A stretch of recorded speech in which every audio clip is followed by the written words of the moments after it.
John Williams is probably the most famous and accomplished composer in the history of film music, but for every incredibly famous movie, every Star Wars or Indiana Jones, he has lesser-known, equally great scores. One of my favorites is Catch Me If You Can. This is how John Williams' score tells the story, reveals things about the characters, and what makes this a Christmas movie with a Jewish director. Catch Me If You Can is the mostly true story of a teenager named Frank Abagnale Jr. who ran away from home, forged a few $1,000,000 in fraudulent checks, impersonated an airline pilot, a doctor, and a lawyer, all while evading capture from the FBI. He flew over 1,000,000 miles for free in all 50 states and 26 different countries. The movie is based on the book, which is based on the real story of Abagnale, with some details changed. There they had me escape through the toilet. And my wife kind of looked at me and said, "You didn't go through the toilet, did you?" I said, "No, I didn't go through the toilet." The performances are great with a strong cast. The lighting and cinematography are unique, and every shot and camera movement feels very deliberate. There's this moment outside of time when Frank is inspired to impersonate a pilot, where everyone in the foreground moves in slow motion, but everyone else moves at normal speed. Now for the score itself. The film released in 2002, a very busy year for John Williams. It was the same year as Attack of the Clones, Minority Report, and Chamber of Secrets. All fairly long movies that demanded a lot of music, so he had his work cut out for him that year. He was 70, and due to a last-minute schedule change for Catch Me If You Can, he even had to leave Chamber of Secrets early and let composer William Ross fill in the blanks by repurposing other John Williams music, which is how Star Wars music ended up in Harry Potter.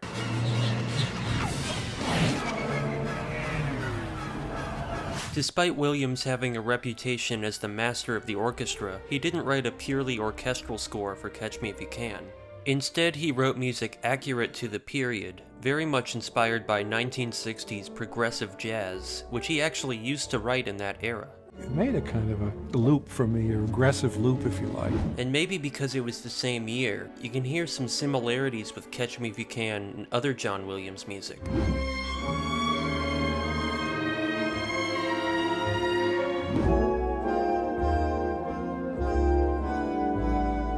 This is one of Williams' more minimal yet creative scores with a smaller scale than normal. The full orchestra only plays briefly in the most intense and emotional moments. He created a unique jazz orchestral ensemble which heavily features tenor and alto sax, vibraphone and marimba, piano and electric piano. It also includes finger snaps and vocalizations in the form of shushes. Despite the jazzy style, none of it was improvised. Williams felt if it were, the music wouldn't be exactly in sync with the visuals, especially the main titles, and the other musicians wouldn't know where to go until it happened, so he opted for carefully controlled counterpoint that still sounds highly improvised. With this being the 20th collaboration between Steven Spielberg and John Williams, they've established a trust and respect for each other's work. Williams is careful not to drown out the dialogue with music, and Spielberg lets the music remain audible in the final mix, not drowned out by the sound effects. The award-nominated score is fairly simple, with just 3 easily distinguishable themes. Each theme has a unique tone and represents part of the story. The main theme is a stealthy, triplet-heavy, rapid melody introduced in the opening title sequence, following the pursuit of a figure blending in and disappearing, foreshadowing Frank's disguises and the chase that ensues.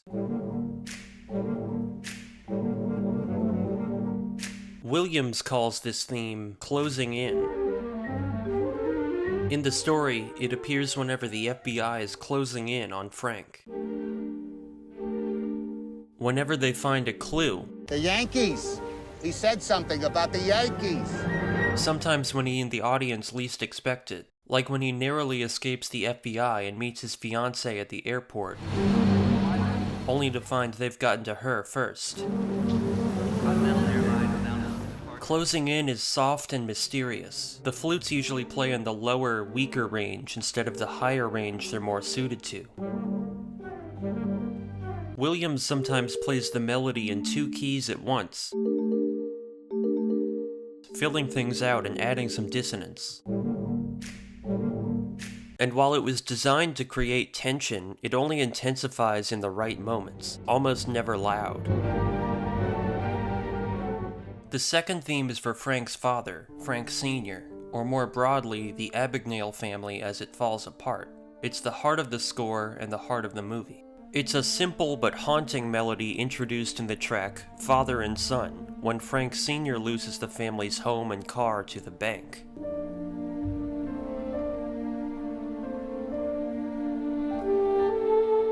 The theme twists around and gradually descends, reflecting the family's misfortune.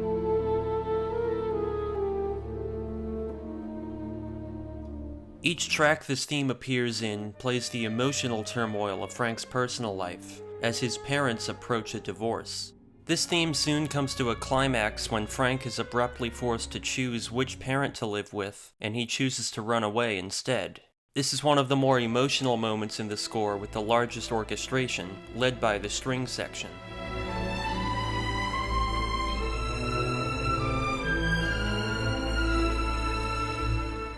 It's a lonely theme that eventually comes to represent Frank himself, especially in scenes where Frank is alone and musically linked with his father, which comes later. This leads us to the third and final theme, Frank's theme, a leitmotif for every scam and jaunt Frank goes on.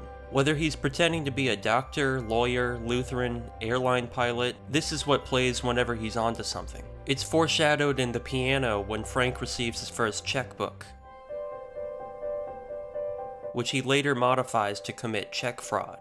This theme always contains an ostinato, a repeating melody, usually in the pianos. The ostinato then supports the main melody on top of it.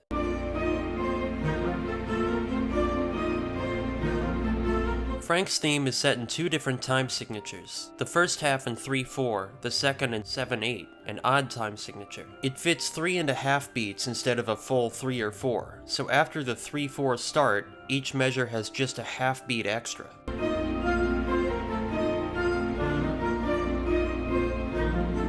Contrasting with the other two themes, this one is lighthearted and whimsical, filled with bright tones from the keyboard and mallet instruments.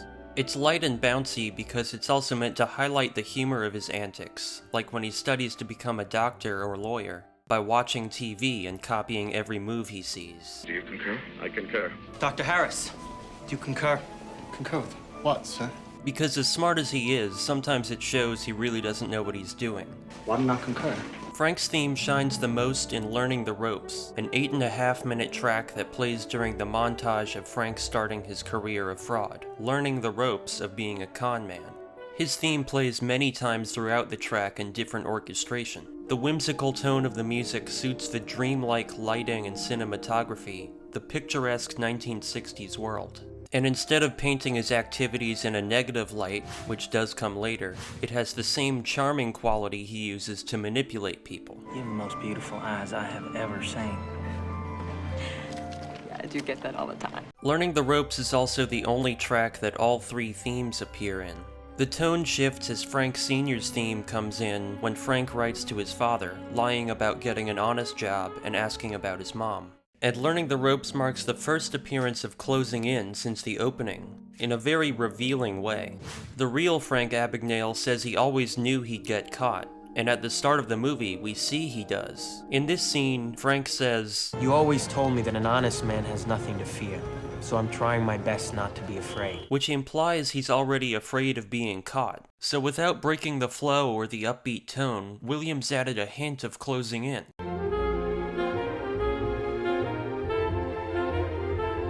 It's appropriate Frank's theme feels dreamlike as he goes from one fantasy to another. I have decided to become an airline pilot. I'm a doctor, thinking about getting back into law. But as John Williams points out, his music maintains that he's the same person doing the same thing. And he does go through all of these different permutations and disguises and so on. His music is really uniform.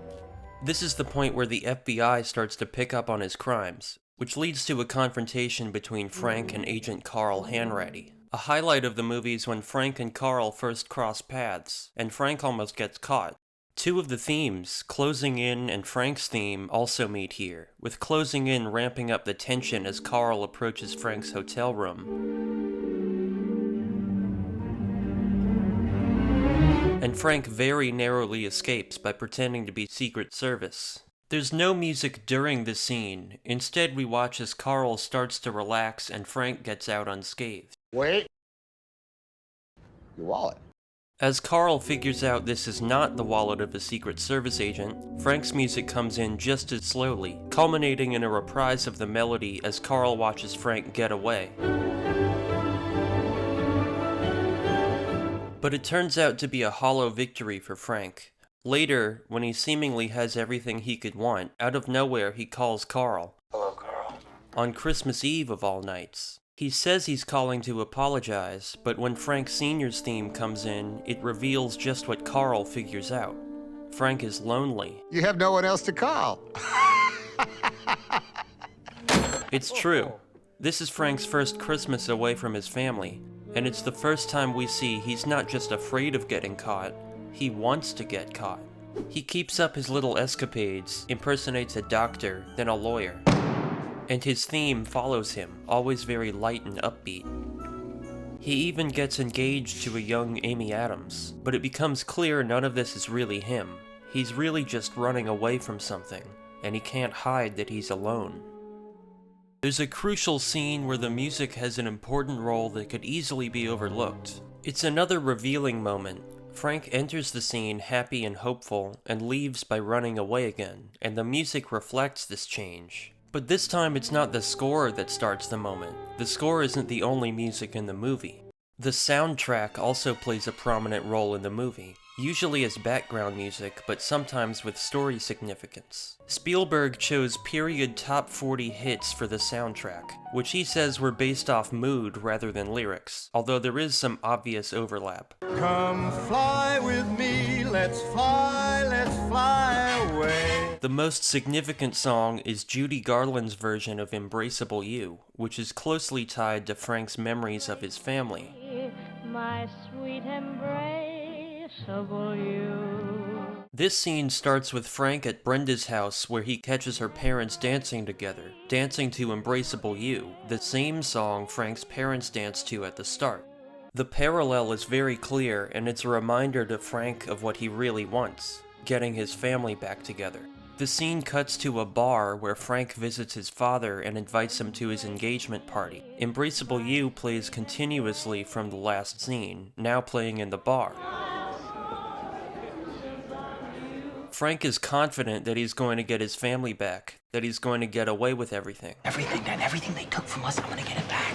But he's still living a fantasy, and Frank Sr.'s reaction is clearly off when he tells his son the truth. My mother's married now to my friend Jack Bonds. By now, the music has completely faded out without notice. Frank quickly goes through a range of emotions, first deciding to stop running. It's over. Then he's in denial. Dad, she wouldn't do that. Finally, he begs to be stopped. Then ask me to stop. And Embraceable You is replaced with the father theme, We can't stop. and Frank runs away again. This leads straight to the second phone scene with Carl on Christmas Eve, during which Frank tries, to no avail, to make a truce, and lets just enough information slip for Carl to track him down at Frank's engagement party. The truth comes out to Brenda, and then the FBI uses her to get to Frank. Then there's the airport scene, then closing in, and then he's gone. While the main character is briefly absent from the movie, leaving Carl to search for clues, his theme makes an unusually mysterious appearance. Things get back on track with closing in when the FBI tracks him to Montrichard, the French village where his parents met. The music that plays on Carl's arrival isn't part of the score, or the soundtrack. It's a choir singing Christmas carols. It's Christmas Eve again. But there's no music during the confrontation between Frank and Carl, a scoring decision that benefits the scene. Williams would have had a tough time cutting through the noise of the machine Frank's printing checks with. And the dialogue needed more focus anyway. No music necessary. Carl tries to get Frank to surrender, but Frank doesn't trust that the police are waiting for him. The consequences of his actions are starting to catch up with him. They're gonna kill you! And he's not ready to face it. The real Frank Abagnale has a cameo here, arresting himself, but Carl loses Frank to the French police, not getting him back for months. Which leads to the climax of the movie. Now that he's returning home, and since this all started with him running away from his parents' divorce, it's time for Frank to finally face both of them. First his father, then his mother. But things have changed while he was away, and it doesn't go as he'd hoped. Frank tells Carl he wants to call his father when they land. You can see in Carl's reaction something's not right, so he breaks the news to Frank. Frank, your father is dead. His father died while he was in prison in Europe. As he begins to process, the harmony for Frank Sr.'s theme enters with familiar instrumentation, this time with dissonant tones from the vibraphone and strings on top of it, as Frank has a breakdown. His father's theme gets louder as Frank has flashbacks. This also means the death of his goal to bring his family back together.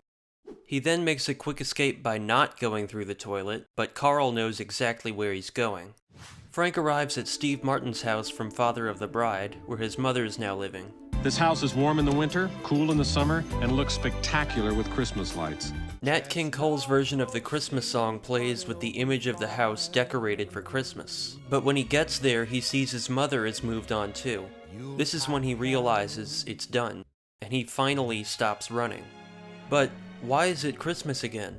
Why are there so many important Christmas scenes in the movie? Merry Christmas! How is it that we're always talking on Christmas, Paul? Why use Christmas as a motif? Why release the movie on Christmas Day? Steven Spielberg has said his perspective of Christmas as a Jewish person is always looking in through the window. Frank isn't Jewish, but he used to celebrate the holiday with his family, and he has those memories. And while his parents' divorce is out of his control, he chose to run away. From then on, he's all alone. Not because of them, because of his choice. The Christmas setting and the music are reminders of his choice. That's what takes something that's normally happy and makes it feel sad. But Frank and Carl develop an ironic bond throughout the movie out of Frank's loneliness. And he knows Carl's not with his own family on Christmas, that they have something in common. A judge pronounces Frank's sentence, and as the cell door closes, it's not one of the themes we hear, not any part of the score. Instead, the Christmas song finishes, ironically ending with a happy reprise of Jingle Bells.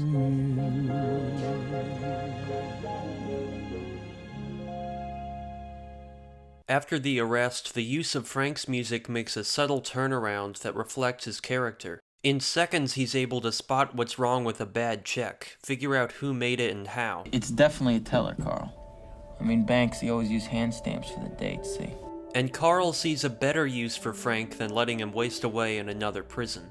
When Frank starts work at the FBI, his father's theme appears again, because he still feels alone. He's not in prison, but he's not in much better company. Carl trusts him, but the rest of the FBI doesn't trust a former criminal. And although he's briefly tempted to run away again, he doesn't have something to run from. Frank's theme enters one last time in the final scene, with him no longer alone thanks to Carl. He shows a more honest side, proving he can stop running and help others instead of stealing from them, even revealing the truth, that not everything was done through fraud. How did you cheat on the bar exam in Louisiana? I didn't cheat. I studied for 2 weeks and I passed. Is that the truth, Frank?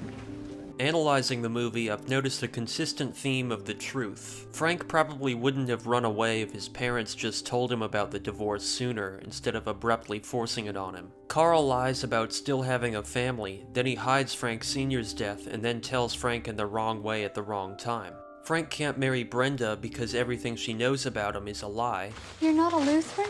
Frank wants to confess, and of course he has to face the truth and consequences of his actions. Is that the truth? There is no truth theme in the score, but John Williams' music is used to highlight what the truth is. Closing in reveals when Frank is afraid to get caught before we see it, and his father's theme shows he really wants to be caught before he'll admit it. This is my favorite underrated John Williams movie, but for more on one of his more famous movies, check out this video about how he turned E.T.'s friendship theme into a flying theme. And finally, I didn't expect this project to take over a year to complete, so please like it so it can spread to more people, and thanks for watching.